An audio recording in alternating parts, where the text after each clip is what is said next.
Bonsoir. Donc, nous avons reçu ce soir au pôle universitaire Léonard de Vinci, dans le cadre de nos rendez-vous européens de l'EMLV, Monsieur Hubert Védrine, ancien ministre des Affaires étrangères, autour du thème l'Europe, opportunité ou contrainte pour la France dans la mondialisation. Dans l'opportunité que forme cet ensemble européen, l'opportunité d'un levier dans les affaires du monde.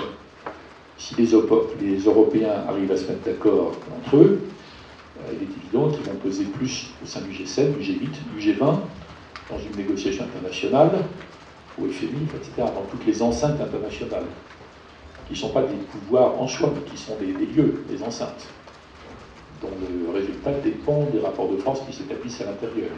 Et là, il est sûr que si les Européens sont regroupés sur des positions communes, ils pèsent beaucoup plus fort. Donc, vous voyez, l'opportunité de masse, de dimension, de levier. Alors, les contraintes européennes, il y en a beaucoup qui sautent aux yeux. En fait, alors quand je dis européenne, là je parle de l'Union européenne. Les contraintes qui découlent du fait que nous faisons partie de l'Union européenne et que nous faisons partie de la zone euro. Première chose, il y a une politique de la concurrence qui découle des traités, qui est déterminée par la direction de la concurrence et par le commissaire compétent, qui a un pouvoir très important, avec en plus la supervision de la Cour de justice. Et c'est une politique de la concurrence qui, en gros, idéologiquement, a été centrée depuis une trentaine d'années sur le fait de s'assurer qu'il y a la meilleure concurrence possible sur le marché européen, avec une sous-estimation, à mon avis, constante, de la concurrence mondiale. Ce qui fait qu'un des griefs classiques contre cette politique de la concurrence, c'est qu'elle a été assez efficace sur le terrain européen, mais qu'en fait, elle a empêché que se constituent des géants européens.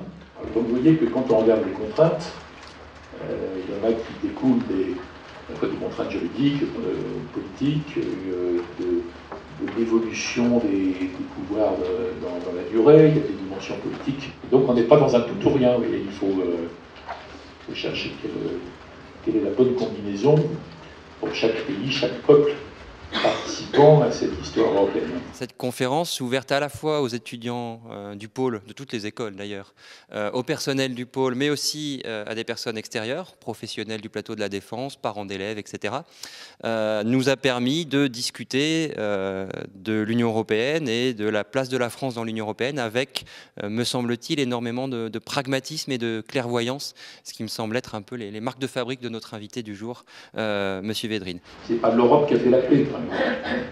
Il n'y a aucun rapport entre l'Europe et la paix. La Deuxième Guerre mondiale, elle n'a pas été terminée par l'Europe. L'Europe, c'est le champ de bataille. Et Hitler est autant européen que ceux qui le combattent.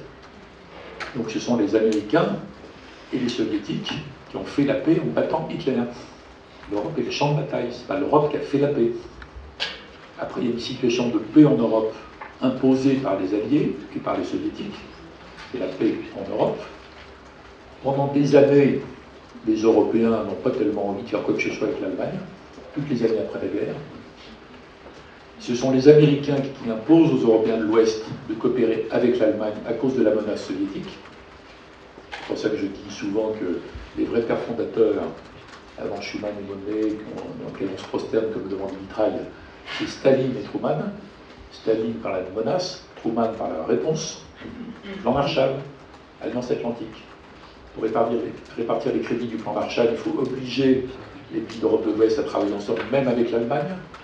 Les pays européens, France en tête, ne veulent pas.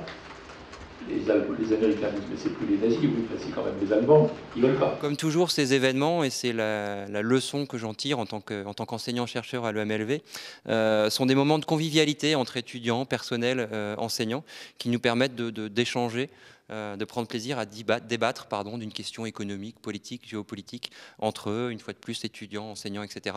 Le rendez-vous de ce soir n'a pas dérogé à la règle. Le public était assez nombreux, composé en majorité d'étudiants, mais aussi avec des parents d'élèves, des professionnels, etc. Le public m'a semblé très content, très satisfait de l'événement. Et notre intervenant du jour, Monsieur Védrine, aussi, dont nous avons vraiment tous beaucoup apprécié l'intervention et la participation. Donc bilan extrêmement positif et rendez-vous pour le prochain rendez-vous européen de l'EMLV.